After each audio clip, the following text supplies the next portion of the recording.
वो ज़मीन पर गिरा तो मैं उसके सीने पर सवार हो गया। उसने अपनी टांगों की कैंची बनाकर मेरी गर्दन के गिर्द लपेटने की कोशिश की, लेकिन मुंह पर पड़ने वाले मेरे मुक्के ने उसको बेहाल कर दिया। उसकी टांगें ज़मीन पर यूं गिरीं जैसे उनमें जान ना रही हो। दीपक भी साकित हो गया। शायद वो बेहोश हो गया था। मैं हाँफता हुआ उसके सीने से उतर गया। दीपक भी काफ़ी सख्त जान वाक़या हुआ था। अगर उसकी जगह कोई आम मनुष्य होता तो शायद अब तक वो ज़बान खोल चुका होता। उसकी ज़बान खुलवाने के लिए मुझे सख्त मेहनत करना पड़ रही थी। मेरे मसामों से भी पसीना निकल रहा था, जिससे मेरा लिबास भीग चुका था। कुछ देर बैठने के बाद मुझे ज्योति के सेल फोन का ख्याल आया, तो मैं उठकर आहिस्ता आहिस्ता चलता हुआ कमरे में चला गया। कमरे में घटाटूप अंधेरा फैला हुआ था। हाथ को हाथ सुझाई ना देता था। शायद ज्योति के सेल फोन की बैटरी ख़त्म हो गई थी, जिसके बायस सेल फोन की टार्च ऑफ हो गई थी। मुझे मालूम था कि मैंने सेल फोन कहाँ रखा था। मैं अंदाजे से उस तरफ गया और सेल फोन उठा लिया।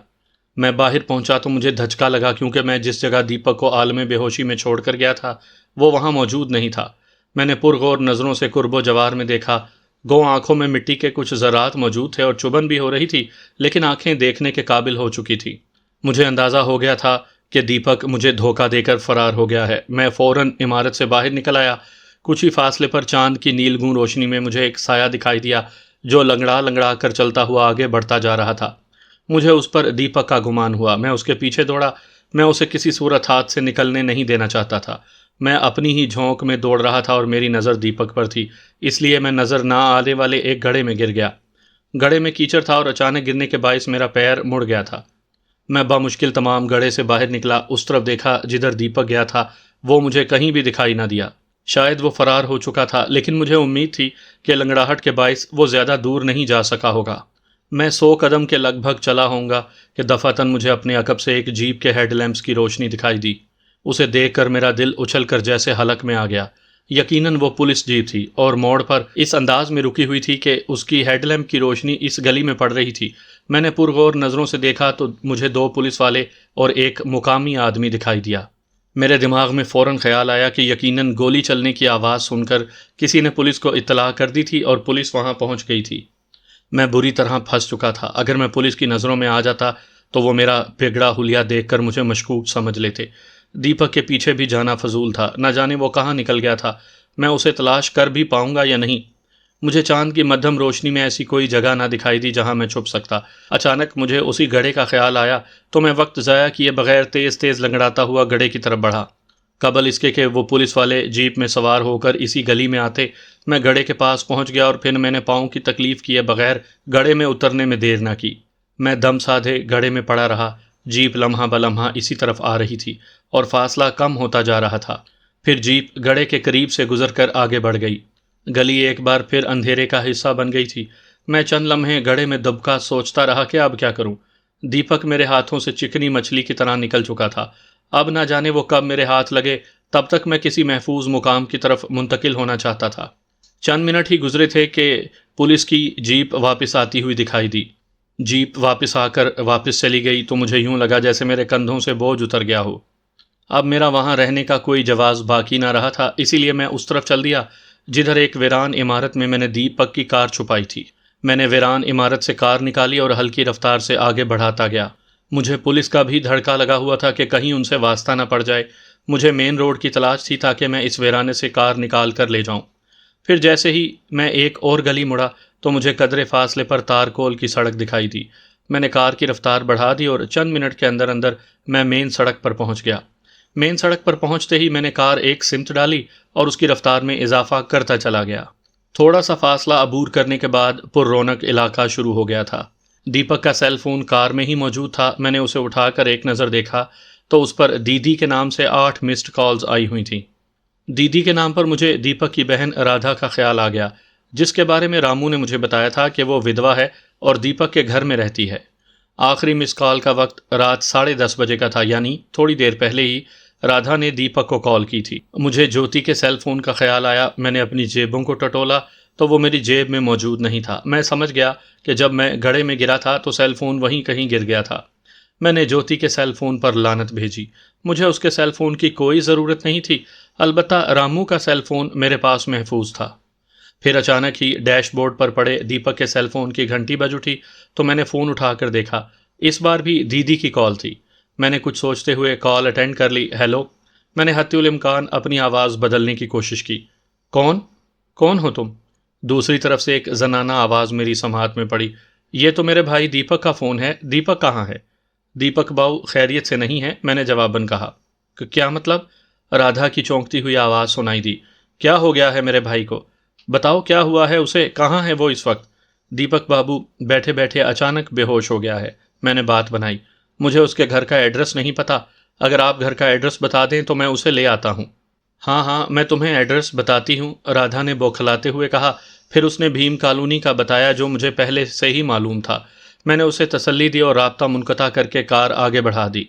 फिर मेरे दिमाग में अचानक ही ख्याल आया कि दीपक फरार होकर अपने घर ही जाएगा, इसलिए उसके पहुंचने से पहले ही मैं वहां पहुंचना चाहता था। मैं उसकी दीदी को ढाल बनाकर दीपक से रतन कुमार के बारे में मालूम करूंगा। मैंने अपनी आसानी के लिए दीपक के फ़ोन में गूगल मैप का रास्ता खोलकर चेक कर लिया। मैं जिस जगह मौजूद था वहां से भीम कॉलोनी का फासला 1 सवा 1 घंटे पर मुहित था। 1 सवा 1 घंटे की ड्राइविंग के बाद मैं जैसे ही भीम कॉलोनी में दाखिल हुआ तो कार की रफ्तार खुद ब खुद आहिस्ता हो गई। शायद फ्यूल ख़त्म हो गया था। शुक्र है कि मैं भीम कॉलोनी में पहुंचने में कामयाब हो गया था। मैंने कार फुटपाथ के करीब खड़ी कर दी और खुद नीचे उतर आया। मेरा और मेरे कपड़ों का हाल भी बहुत बुरा हुआ हुआ था। मेरे सर के बाल खिचड़ी बने हुए थे। कॉलोनी की गलियों में मुख्तलिफ घरों के बल्ब रोशन थे, जिससे गलियां रोशन थीं। गलियों में चंद ज़ीरू भी दिखाई दिए, जिनमें नौजवान लड़कियां और लड़के शामिल थे। शायद वो वॉक कर रहे थे। मैं उनसे बचता हुआ कोठी नंबर 103 की तरफ बढ़ गया। यही दीपक की कोठी का नंबर था जो मुझे याद था। मैंने दीपक की कोठी वाली गली का रुख किया ही था कि एकाएकी मुझे अपने अकब से किसी गाड़ी की आवाज़ सुनाई दी। मेरी छठी हिस्स थी जिसने मुझे खबरदार कर दिया था कि आने वाला मेरे दुश्मनों में से एक है। चुनाचे मैं पैर की परवाह किए बगैर करीब मौजूद कूड़ेदान के पीछे छुप गया।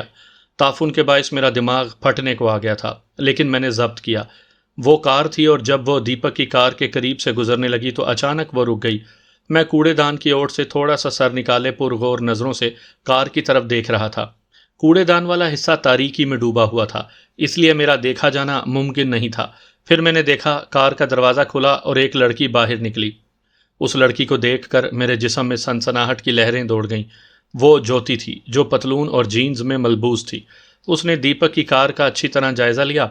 फिर वो तेज़ी से मुड़ी और अपनी कार में बैठ गई। उसके हाथ में सेल फोन था, जिससे वो शायद राधा को कॉल कर रही थी। ज्योति को वहां देखकर मैं बहुत कुछ सोचने पर मजबूर हो गया था। फ़ौरन से पेशतर मेरे दिमाग में यह ख्याल आया कि कहीं दीपक ने किसी ज़रिए से राधा या ज्योति या दोनों को फ़ोन करके मेरे बारे में बता ना दिया हो और मुझे पहले की तरह कोठी में छापने के लिए बंदोबस्त कर लिया गया हो। फिर मैं कुछ सोचकर कूड़ेदान की ओर से निकला और झुके झुके अंदाज में चलता हुआ ज्योति की कार की तरफ बढ़ा। ज्योति बदस्तूर सेल फ़ोन पर बिजी थी। चूंकि वो सेल फ़ोन में बिजी थी, इसलिए मैंने उसकी मसरूफियत का फ़ायदा उठाया और इंतहाई तेज़ी से आगे बढ़कर मैंने दरवाज़ा खोला और पैसेंजर सीट पर बैठ गया। ज्योति, जो सेल फ़ोन पर बात कर रही थी, मुझे देखते ही उसके हाथों के तोते उड़ गए। उसके कुछ बोलने से पहले ही मैंने उसकी कनपटी पर मुक्का रसीद किया। औरत पर हाथ चलाना मैं मर्दानगी नहीं समझता था। मेरी नज़र में वो मर्द ही बुज़दिल और कम ज़र्फ़ थे, जो अपनी मर्दानगी दिखाने के लिए औरत पर हाथ उठाते थे और उसे ज़दोकोब करते थे। लेकिन मेरे सामने जो लड़की मौजूद थी वो कम ख़तरनाक नहीं थी। वो गैंगस्टर थी और ऐसी लड़कियां मर्दों से मुकाबला करने में ज़रा भी नहीं हिचकिचाती। इसलिए सबसे पहले मैंने उसे बेहोश करना ही बेहतर समझा। सेल फ़ोन भी उसके हाथ से छूटकर ब्रेक पैडल वाली साइड पर गिर गया था। मैंने फ़ोन की कॉल लिस्ट चेक की तो ज्योति को कॉल करने वाली दीपक की बहन राधा थी, क्योंकि ज्योति ने उसका नंबर दीदी राधा के नाम से सेव किया हुआ था। इसका मतलब था कि उसकी अभी राधा से बातचीत हो रही थी। मैंने ज्योति को पैसेंजर सीट पर डाला और दरवाज़ा बंद करके कार को सामने से घुमाकर मैं ड्राइविंग सीट पर बैठ गया। ज्योति को मैंने इस अंदाज में बिठाया था कि अगर राधा देखेगी तो वो यही समझे कि वो जाग रही है। फिर मैं दीपक की कोठी के गेट पर पहुंचकर कार का रुख उसी तरफ कर दिया। मैंने कार की अंदरूनी लाइट बंद कर दी थी। जैसे ही कार मैंने गेट के सामने रोकी तो फ़ौरन दरवाज़ा खुल गया और मुझे एक औरत की झलक दिखाई थी, जिसने गालिबन सफ़ेद रंग की साड़ी ज़ेब तन की हुई थी। सफ़ेद साड़ी पहनना हिंदू विधवा यानी बेवा औरतों की निशानी होती है। गाड़ी अंदर ले जाने से पहले मैंने डैशबोर्ड में चेक किया तो मुझे एक रिवॉल्वर मिल गया। मैंने गाड़ी अंदर कर ली। राधा गेट बंद करके आ रही थी। वो एक जवान उल उमर औरत थी। उसका कद दरमियाना था लेकिन जिस्म भारी था। वो कार के करीब पहुंची तो मैं जल्दी से बाहर निकल आया। उसने मुझे देखा तो बेइख्तियार चौंकी और सरसराती लहजे में मुस्तफसिर हुई कि कौन हो तुम और ज्योति? मैं ज्योति का ड्राइवर हूँ, मैंने उसका खौफ दूर करने की खातिर कहा। वो अचानक बेहोश हो गई हैं, मैं उन्हें कार से निकालता हूँ। कहने के साथ ही मैंने कार की दूसरी तरफ पहुंचकर दरवाज़ा खोलकर ज्योति को बड़ी मुश्किल से बाहर निकाला और कंधे पर लाद लिया। ज्योति को बेहोश हालत में देखकर राधा भी परेशान हो गई। राधा मुझे अपने घर के ड्राइंग रूम में ले आई। फिर उसके बाद वो मुझे एक बेडरूम में ले गई। मैंने ज्योति को बेड पर लिटा दिया। बेड के करीब ही एक नफीस सी मेज़ पड़ी थी जिस पर एक टोकरी में फल मौजूद थी। उन फलों के पास एक छुरी भी थी। छुरी देखकर मेरे जहन ने फौरन काम करना शुरू कर दिया। मैं दीपक के पहुंचने से पहले ही इस छुरी की बदौलत राधा पर काबू पा सकता था। मेरे पास ज्योति का रिवॉल्वर भी मौजूद था। ज्योति ने तुम्हें कब ड्राइवर रखा है? दफातन राधा ने इस्तफसार किया तो मैंने घूमकर उसकी तरफ देखा। कुछ ही दिन हुए हैं, मैंने जवाब दिया। ये तुम्हारे लिबास को क्या हुआ? ये गंदा क्यों है? दरअसल मैं गड्ढे में गिर गया था, मैंने तोजी पेश की। इसीलिए मेरी बात मुकम्मल ही ना हुई थी कि अचानक राधा ने गुलदान मेरे सर पर मार दिया। मुझे उससे इस हरकत की तवक्को नहीं थी। गुलदान की ज़रब खासी ज़ोरदार थी। मेरे मुंह से सिसकारी निकली और मैं धड़ाम से फरशबोस हुआ। मेरे हवास मुख्तल हो गए और आंखों के सामने धुंधलाहट छा गई। मुझे एक के बजाय 4-5 राधा नजर आईं। राधा मेरी सोच से भी ज़्यादा तेज़ और काइयाँ साबित हुई थी। उसे यकीनन मुझ पर शक पड़ गया था, इसीलिए उसने गुलदान उठाकर मेरे सर पर मार दिया था ताकि मैं बेहोश हो जाऊं। वो जितनी भी शातिर थी उससे ज़्यादा बेवकूफ़ भी थी। उसने शायद यही समझा था कि मैं बेहोश हो गया हूँ। वो मेरी तरफ से मुतमईन होकर ज्योति की तरफ मुतवज्जा हुई। ज्योति, ज्योति, उठो ज्योति, मैंने राक्षस को बेहोश कर दिया है। वो ज्योति को झंझोड़ कर होश में लाने की नाकाम कोशिश कर रही थी। ज्योति को होश में लाने के दौरान उसकी साड़ी का पल्लू सर से फिसल कर कालीन पर गिर गया था। मैंने उस पर काबू पाना था, वरना वो मेरे लिए कोई मुश्किल पैदा कर सकती थी। मैं फ़ौरन उठा और अपने सर को बार बार झटके दिए। मेरी इस कोशिश के नतीजे में आंखों के सामने से तारीकी छट गई। मैंने उठते साथ ही जेब से रिवॉल्वर निकाला और आगे बढ़कर राधा की पुश्त से लगा दिया। राधा करंट खाकर पलटी और मुझे देखकर खौफजदा हो गई। मैंने कहा, देखो राधा, अगर अब तुमने कोई गलत हरकत की तो मैं तुम्हें गोली मार दूंगा। मैं उसे इस हद तक खौफजदा करना चाहता था ताकि वो कोई गलत हरकत ना करे। मुझे इस बेज़रर औरत से कोई सरोकार नहीं था। तो तुम कौन हो? क्या चाहते हो? राधा खौफ भरे लहजे में बोली। मुझे ज्योति ने बताया था कि तुम राक्षस हो और मेरे भाई दीपक की हत्या करना चाहते हो। मैं राक्षस नहीं हूं और ना ही तुम्हारे भाई की हत्या करना चाहता हूं। तो फिर क्या चाहते हो? दौलत चाहिए क्या तुम्हें? मुझे दौलत की ज़रूरत नहीं। साफ साफ बात करो, वो उलझी। फिलहाल तुम वो करो जो मैं चाहता हूँ, मैंने स्पाट लहजे में कहा। क्या मतलब? उस ज्योति के हाथ पैर बांध दो, मैंने रिवॉल्वर की नाल से बेड पर पड़े बेहोश ज्योति की तरफ इशारा करते हुए कहा। क्यों? वो खौफ से हकलाई। तुम आखिर करना क्या चाहते हो? जो कह रहा हूं तुम वो करो, मैंने तहकम आमेज लहजे में कहा। जल्दी, वरना। मेरे लहजे से वो खौफजदा हो गई। फिर बोली, प्लीज़ गोली मत चलाना, मैं वही करूंगी जो तुम कहोगे। इसी में तुम्हारी भलाई है, मैंने उसे कहा। लेकिन रस्सी तो स्टोर में पड़ी है। रस्सी की ज़रूरत नहीं, कहने के साथ ही मैंने बेड पर पड़ी चादर की तरफ इशारा किया। इसे फाड़ कर रस्सी बनाओ और ज्योति को बांधो, जल्दी करो। अच्छा ठीक है, राधा ने हुक्म की तामील की। उसने बेड पर पड़ी चादर उठाई और दांतों की मदद से उसे फाड़ कर 2 रस्सियां बनाई। एक रस्सी से उसने ज्योति के पैर और दूसरी रस्सी से हाथ आगे की तरफ करके बांध दिए। अब मुझे ज्योति की तरफ से कोई खतरा नहीं था। अगर वो होश में आ भी गई तो वो मेरे खिलाफ कोई हरकत नहीं कर सकेगी। अब क्या करूं? सोफे पर बैठ जाओ, मैंने स्पाट लहजे में कहा तो वो खामोशी से सोफे पर बैठ गई। दीपक कहाँ है? पता नहीं, राधा ने नफ़ी में सर हिलाया। मेरा उससे राब्ता नहीं हो पा रहा। 1 घंटा पहले मैंने उसे फ़ोन किया था। किसी आदमी ने फ़ोन उठाया था। उसने बताया था कि दीपक की हालत ठीक नहीं, वो उसे लेकर घर आ रहा है। मुझे चिंता हुई, मैं दीपक का इंतज़ार कर रही थी। थोड़ी देर पहले ज्योति का फ़ोन आया। उसने बताया कि कॉलोनी के शुरू में सड़क किनारे दीपक की कार मौजूद है, लेकिन दीपक नहीं। उसकी बात ने मुझे मज़ीद चिंता में डाल दिया। ज्योति ने खदशा जाहिर किया कि दीपक कष्ट में है और एक राक्षस उसकी हत्या करना चाहता है। उसने कहा कि मैं आ रही हूँ। मुझे नहीं पता था कि तुम उसके साथ हो, वरना मैं कभी गेट ना खोलती। उसकी बात सुनकर मैंने अंदाज़ा लगाया कि उसे दीपक के बारे में कुछ मालूम नहीं, कि वो कहाँ है और किस हाल में है। ये मेरे हक में बेहतर हुआ था। अगर अब दीपक यहाँ आया तो मैं उसे भागने नहीं दूंगा। अचानक रैक पर पड़े उसके सेल फोन की घंटी बज उठी। हम दोनों की तवज्जो फ़ोन की तरफ हुई। मैंने रैक से फ़ोन उठाया तो अनजान नंबर से कॉल आ रही थी। किसकी कॉल है? राधा ने पूछा। अनजान नंबर है, शायद दीपक कॉल कर रहा हो। राधा ने अपना ख्याल जाहिर किया तो मैं चौंक पड़ा। लाओ फ़ोन मुझे दो, मैं उससे बात करना चाहती हूँ। मैंने लम्हा भर कुछ सोचा, फिर सेल फ़ोन राधा की तरफ बढ़ाने से पहले दबंग लहजे में कहा, शांत रहना राधा जी, अगर तुमने दीपक को किसी किस्म का इशारा करने की कोशिश की तो मैं तुम्हारी हत्या कर दूंगा। क्या मेरी बात समझ गई हो? हाँ हाँ, उसने जल्दी से इस बात में सर हिलाया। मैंने सेल फ़ोन उसकी तरफ बढ़ाया तो उसने झपट कर कॉल यस की और सेल फ़ोन कान से लगा लिया। हेलो दीपक भाई, वो हत्यारा हमारे घर में है। उसकी बात सुनकर मेरे वजूद में गुस्से की लहरें दौड़ती चली गईं। सामीन कराम, आप सुन रहे हैं एक दिलचस्प उर्दू कहानी जिसका नाम है रूसिया, और ये इस सिलसिले की किस्त नंबर 113 है। मुझे उम्मीद है आपको मेरी ये काविश पसंद आ रही होगी। आपने अगर अभी तक मेरा चैनल कहानी घर सब्सक्राइब नहीं किया तो अभी मेरे चैनल को सब्सक्राइब करके बेल नोटिफिकेशन ऑन कर लीजिए, ताकि आने वाली हर नई कहानी की इत्तला बर वक्त आप तक पहुंच सके। वही हुआ था जिसका मुझे खदशा था। मैं राधा को चालाक समझता था, लेकिन वो मेरी सोच से भी बढ़कर साबित हुई थी। तभी उसने फ़ायदा उठाते हुए बिला तामुल दीपक को मेरी वहाँ मौजूदगी से खबरदार कर दिया, जिसकी मुझे कतन तवक्को नहीं थी। मुझसे बड़ी गलती हो गई थी, लेकिन काफ़ी अफसोस मलने का कोई फ़ायदा नहीं था। जो होना था वो हो चुका था। राधा अपना काम कर चुकी थी, जिसकी मुझे हरगिज़ तवक्को नहीं थी। मैं समझता था कि राधा एक कमज़ोर और डरपोक औरत होगी।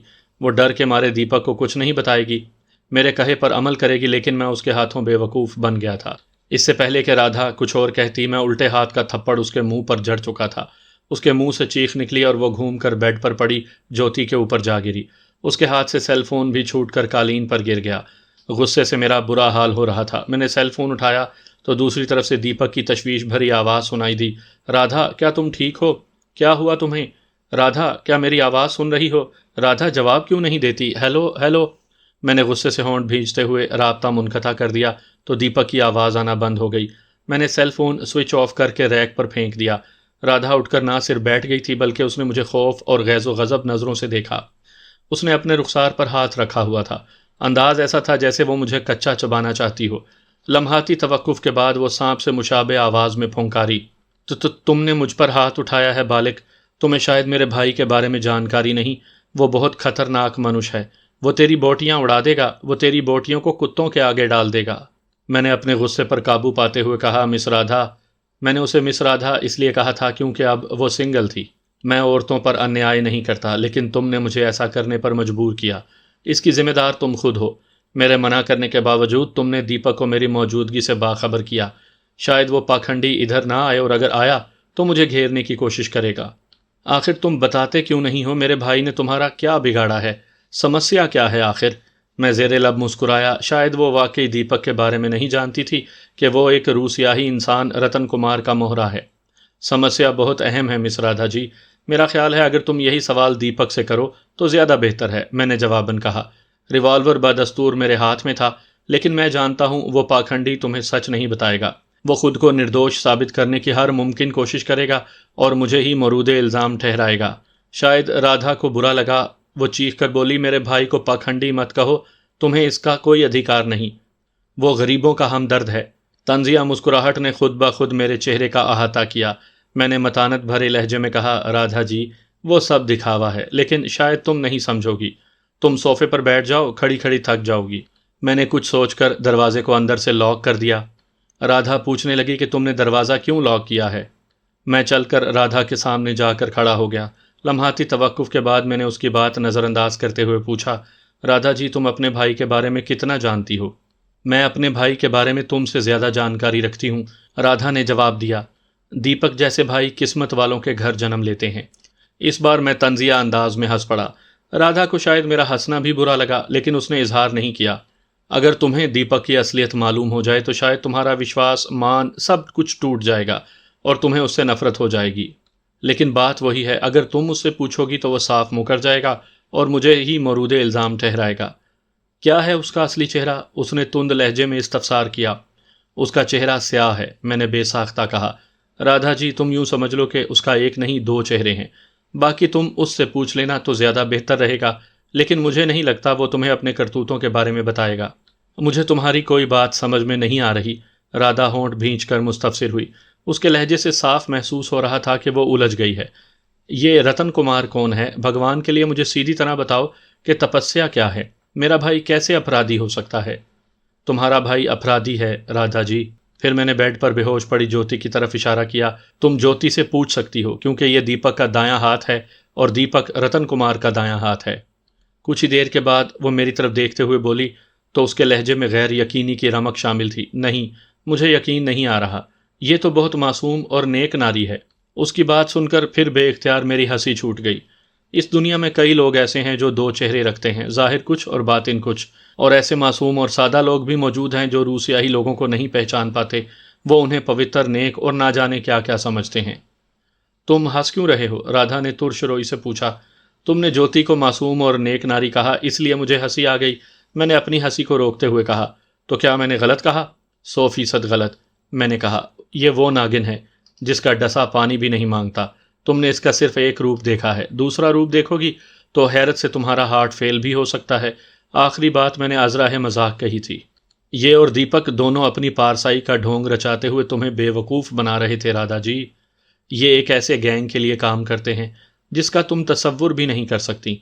वैसे ज्योति और दीपक का संबंध है, दोनों एक दूसरे से प्यार करते हैं, राधा ने जवाबन कहा। लेकिन क्या तुम मुझे बताना पसंद करोगे कि ये दोनों किस गैंग के लिए काम करते हैं? राधा की सुई अब एक जगह अटक गई थी। मैं तुम्हारी विनती करती हूँ, मुझे बताओ ये दोनों किस गैंग के लिए काम करते हैं और तुम्हारी इनसे क्या दुश्मनी है? इससे पहले कि मैं कोई बात करता कि ज्योति के कराहने की आवाज़ सुनाई दी तो हम दोनों बेइख्तियार चौंक कर उसकी तरफ देखने लगे। वो होश में आ रही थी, हालांकि मेरा अंदाज़ा था कि वो 2 घंटे से पहले होश में नहीं आएगी। बाहर कैफ वो बंधी हुई थी, इसलिए मुझे उसकी तरफ से कोई ख़तरा नहीं था। होश में आने के बाद उसने मुझे देखा और गुस्से से बोली, तुमने मुझे बांधा है? नहीं, तुम्हारी होने वाली ननंद राधा ने बांधा है, मैंने ज़ेरे लब मुस्कुराते हुए इस्तेहज़ाइया लहजे में कहा। ज्योति ने गर्दन घुमाकर राधा की तरफ देखा। राधा मुस्तरिब हो गई थी। उसने अपनी सफाई में कहा, ज्योति, तुम्हें मैंने ही बांधा है, लेकिन इस राक्षस के कहने पर। ओहो, दीपक कहाँ है? शायद उसे दीपक का ख्याल आया था, तभी उसने राधा से पूछ लिया। वो अपने गुंडों के साथ मुझ पर चढ़ाई करने आ रहा है, मैंने जवाब दिया। लेकिन मैं चाहता हूँ कि उसके आने से पहले तुम राधा जी को उसके दुलारे भाई के करतूत बता दो, ताकि अपने भाई के बारे में जानकारी हो सके। राधा, तुम इसकी बातों पर यकीन मत करना, ये झूठ बोलता है। ज्योति ने राधा को शीशे में उतारने की खातिर कहा। यह राक्षस है, यह पाकिस्तानी टेररिस्ट है, ये तुम्हारे भाई की हत्या करना चाहता है। ज्योति की बात सुनकर राधा पत्थर की मूरत बन गई। उसके चेहरे पर हवाइयाँ उड़ रही थीं। उसकी हालत ऐसी हो गई थी जैसे काटो तो बदन में लहू नहीं।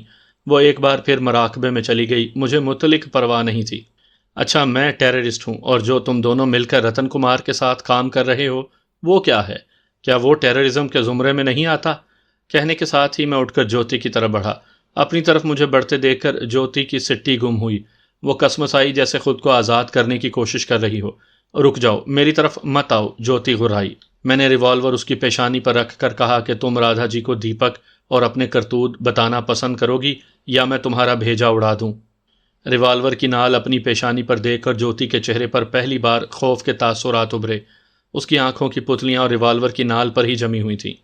तभी ज्योति के मुंह से सरसराती आवाज़ निकली, पापा प्लीज़ रिवॉल्वर हटाओ प्लीज़। दीपक और अपने करतूतों के बारे में राधा जी को बताओ, मैंने धमकी आमेज लहजे में कहा। और हाँ, याद आया, तुम मेरे दोस्त जैक की कातिला हो मिस ज्योति। तुम इस वक्त मेरे रहमो करम पर हो। मैं बताती हूँ, तुम रिवॉल्वर हटाओ। आइए राधा जी, मैंने एहतरामन राधा से मुखातिब होकर कहा, और इसकी ज़बानी दीपक और इसके करतूतों के बारे में गौर से सुनिए। राधा उठकर बेड के करीब आ गई। तभी ज्योति ने राधा की तरफ देखते हुए मरी मरी आवाज़ में कहा, राधा, ये राक्षस सच कहता है। मैं और दीपक रतन कुमार के लिए काम करते हैं। गुड। हसीन होने के साथ साथ अक्लमंद भी हो। मैंने उसकी तारीफ में ज़मीन आसमान के कलाबे मिलाने की नाकाम कोशिश की। जवाबन उसने नज़र कहर व गज़ब मुझ पर डाली, जैसे कह रही हो मैं तुम्हारा खून पी जाऊंगी। मैं मुस्कुराया और बात आगे बढ़ाई। अगर तुम ये भी बता दो कि तुम्हारा गुरु घंटाल रतन कुमार का गैंग क्या काम करता है तो राधा जी की मालूमात में इजाफा हो जाएगा। शाबाश, बताओ। जवाब में ज्योति ने होंठ भींच कर खामोशी इख्तियार कर ली। इससे पहले कि मैं ज्योति को दोबारा बोलने पर मजबूर करता, तभी राधा गुस्से से ज्योति की तरफ बढ़ी। बताओ ज्योति, ये रतन कुमार कौन है और तुम दोनों उसके लिए क्या काम करते हो? राधा ने ज्योति को झंझोड़ते हुए कहा। सूरत हाल भांपते हुए मैंने आगे बढ़कर ज्योति को राधा की गिरफ्त से आज़ाद करवाया। मैंने राधा से कहा, कूल डाउन राधा जी, मेरा ख्याल है ये नहीं बताएगी। फिर तुम ही बताओ। बैठो, मैंने इस बात में सर हिलाते हुए कहा तो वो सोफे पर बैठ गई। मैंने दीवारगीर घड़ी की तरफ नज़र दौड़ाई तो रात के 12 बज रहे थे। वक्त गुजरने का एहसास ही नहीं हुआ था। मैंने भी एक सोफे पर बैठकर लम्हाती तवक्कुफ इख्तियार किया, फिर ज्योति की तरफ देखते हुए इंकशाफ आमेज़ लहजे में गोया हुआ, रतन कुमार एक सोशल वर्कर है। उसका मुंबई में एक बहुत बड़ा होटल भी है, लेकिन दर हकीकत वो गैंगस्टर है। होटल की आड़ में उसने अपना एक बहुत बड़ा गैंग बनाया हुआ है जो पूरे इंडिया में फैला हुआ है। रतन कुमार खूबसूरत कन्याओं को खरीदो फरोख्त का बिजनेस करता है। उसका लिंक अमेरिका के एक बहुत बड़े गैंग से है जो खरीदशुदा लड़कियों की पोर्नोग्राफी के लिए इस्तेमाल करता है, और फिर वो पोर्न वीडियो दुनिया भर की वेब फाहश वेबसाइट की फरोख्त कर दी जाती हैं। अमरीकी गैंग का सरबराह हैरी टॉम है और उसकी भी अपनी फाहश वेबसाइट है। दीपक और ये ज्योति रतन कुमार के खास हरकारे हैं। वो इन दोनों को हर माह लाखों रुपए देता है। शायद राधा धक से रह गई थी क्योंकि उसके चेहरे के तासुरात बदल चुके थे। शायद उस पर सख्ता तारी हो गया था। कई लम्हा तो वो इसी पोजीशन में बैठी रही। फिर जब उसका सख्ता टूटा तो वो अटक अटक कर बोली, नहीं, दीपक ऐसा नहीं कर सकता। वो पापी नहीं हो सकता। बदकिस्मती से ये सच है राधा जी, मैंने तल्ख मुस्कुराहट के साथ कहा। तुम्हारा भाई और ये ज्योति दोनों ही पापी हैं। मैंने तुम्हें पहले भी कहा था कि मेरी दीपक से कोई ज़ाती दुश्मनी नहीं, मेरी दुश्मनी सिर्फ रतन कुमार से है। मैं उसे नरक पहुंचाना चाहता हूँ। अचानक ज्योति ने मुदाखलत की, राधा ये झूठ बोलता है, ऐसा कुछ नहीं है। तुम इसकी बात पर यकीन ना करो, मैं तुम्हें बता चुकी हूँ ये पाकिस्तानी टेररिस्ट है। उसका अंदाज राधा को अपनी तरफ माइल करने का था, लेकिन राधा ने उसकी तरफ नज़र तक ना उठाई। मैंने राधा को बताया कि मैंने सिर्फ रतन कुमार का पता करने की खातिर दीपक को अगवा किया था और उसे रतन कुमार के बारे में जानने की कोशिश की थी, लेकिन दीपक ने मुझे कुछ भी ना बताया और फिर वो मेरी दस्तरस से निकल गया। और फिर मैंने यही सोचा कि तुम उसकी दीदी हो, अगर मैं तुम्हें मजबूर करूं तो तुम उससे शायद रतन कुमार के बारे में उगलवा लो, लेकिन तुमने उसे मेरी यहाँ मौजूदगी से बाखबर करके अच्छा नहीं किया। अब तुम ही उससे रतन कुमार के ठिकाने का मालूम करोगी, और यकीन करो अगर तुम ऐसा करोगी तो ये उन नारियों की भलाई होगी जिन्हें अगवा करके फ़रोख्त किया जाता है। वो तुम्हारी पूजा करेंगी। जैसा कि तुमने बताया कि दीपक ने तुम्हें रतन कुमार के बारे में कुछ नहीं बताया, तो वो मुझे भी नहीं बताएगा, राधा बोली। शायद उसने काफ़ी हद तक खुद को संभाल लिया था। मैं अपने भाई को तुमसे ज़्यादा जानती हूँ। मुझे याद है बचपन में जब दीपक मेरी चीज़ें चोरी कर लेता था तो पिताजी के पूछने के बावजूद नहीं बताता था, यहाँ तक कि पिताजी उसकी बहुत पिटाई करते थे। मैंने हंकारी भरी। लेकिन तुम चिंता मत करो, राधा ने मजीद कहा। मुझसे जो कुछ हो सका मैं तुम्हारे लिए करूँगी, क्योंकि तुम अपराधियों के खिलाफ काम कर रहे हो। इन पापियों की वजह से ही कन्याओं की इज्जतें महफूज नहीं। मुझे खुशगवार हैरत हुई कि राधा मेरी बातों से मुतासिर हुई थी। उसका ये अच्छा फैसला था, लेकिन वो औरत ज़ात थी। अगर दीपक को मालूम होगा कि उसकी दीदी मेरी हिमायती बन गई है तो वो उससे खफा हो जाएगा। राधा, तुम इस राक्षस का साथ दोगी? मुझे सुनकर ताज्जुब हुआ। अचानक ज्योति दोबारा उसे उकसाने के लिए बोली, तुम चुप रहो पापी लड़की। राधा एक बार फिर ज्योति पर चढ़ दौड़ी। वो उठकर उसकी तरफ बढ़ी। तुम औरतों के नाम पर एक कलंक हो। अरे तुम कैसी नारी हो जो दूसरी नारियों को अगवा करके गंदे काम के लिए बेच देती हो? थू है तुम पर। कहने के साथ ही उसने ज्योति पर थूक भी दिया था जो उसके चेहरे पर पड़ा था। मैं भी उठकर उसके पास खड़ा हो गया था। तुम्हें इसका हिसाब देना होगा राधा, ज्योति गुराहट से मुशाबा आवाज में बोली। अरे जा जा, बड़ी देखी हैं तेरे जैसी नारियां, राधा ने अपना हाथ नचाते हुए कहा। मेरा मन चाह रहा है कि तेरा गला घोंट दूं, तुझे नरक में पहुंचा दूं। बड़ी है अपराधी तू तो। मुझे खदशा हुआ कि कहीं वाकई राधा जोश गैज़ में ज्योति का गला ना दबा दे, इसलिए मैंने मुदाखलत की। Please Radha ji, cool down रहें, अपने हिसाब किताब बाद में कर लेना। इससे तो मैंने भी अपने दोस्त की मौत का बदला लेना है। मैंने एक नज़र ज्योति पर डाली, फिर मैं टहलते हुए कुछ सोचने लगा। मेरा ख्याल था कि राधा का दिल मेरी तरफ से साफ हो चुका था। उसके सामने उसके भाई दीपक और होने वाली भाभी ज्योति की असलियत खुलकर सामने आ गई थी। थोड़ी ही देर बाद मुझे बाहर कूदने की आवाज़ें सुनाई दी तो मैं बेइख्तियार ठिठक गया। राधा ने भी तशवीश भरे लहजे में कहा, ये कैसी आवाज़ें हैं? शायद कोई दीवार कूदा है, मैंने अंदाजन कहा। राधा उठकर खिड़की की तरफ बढ़ी। खिड़की पर सफ़ेद रंग का एक दबीज पर्दा था जिसे उसने थोड़ा सा हटाकर चेहरा शीशों से लगाकर देखने की कोशिश की। चंद लम्हे देखने के बाद वो पीछे हट गई। कौन है? मैंने तुरंत पूछा। पुलिस आई है, राधा ने तेज़ लहजे में कहा और पर्दा बराबर कर दिया। पुलिस का सुनकर मैं भी परेशान हो गया। पुलिस क्यों आई है? मैं बुड़बुड़ाया। राधा मुझे ऐसी नज़रों से देख रही थी जैसे कह रही हो कि अब तुम कैसे बचोगे। फौरी तौर पर अंदाज़ा ना लगा सका कि उसके ये तासुरात मेरे हक़ में थे या खिलाफ। मेरा ख्याल था कि दीपक के हरकारे आए होंगे, लेकिन वो हरकारे नहीं थे, पुलिस वाले थे जिन्हें दीपक ने भेजा था। मेरे लिए ये सूरत हाल परेशान कुन थी। मुझे यूं महसूस हुआ जैसे मैं चूहेदान में फंस गया हूं और मुझे निकलने का कोई रास्ता दिखाई न दिया। मैंने उस कमरे की बनावट का जायजा लिया। कोने में अटैच बाथरूम का दरवाज़ा था और एक बाहर की तरफ खुलने वाला दरवाज़ा था। रोशनदान भी इतना चौड़ा नहीं था कि मैं उसमें से आसानी से निकल जाता। अब देखती हूँ तुम कैसे बचते हो। अचानक ज्योति की इस्तेहज़ाइया आवाज़ सुनाई दी तो हम दोनों ने मुड़कर उसकी तरफ देखा। उसकी बात पर गुस्सा तो बहुत आया, ताहम वक्त ऐसा नहीं था कि मैं उसकी बात का जवाब देता। मैंने जब्त का मुजाहिरा किया, तभी दरवाजे पर ज़ोर ज़ोर से दस्तक हुई। साथ ही एक मर्दाना आवाज़ गूंजी, दरवाज़ा खोलो, मुझे मालूम है तुम इसी कमरे में छुपे हो। तुम पाकिस्तानी टेररिस्ट हो। दरवाज़ा खोलो वरना हम दरवाज़ा तोड़ देंगे। तुम्हें चारों तरफ से घेरा जा चुका है। तुम किसी सूरत फरार नहीं हो सकते।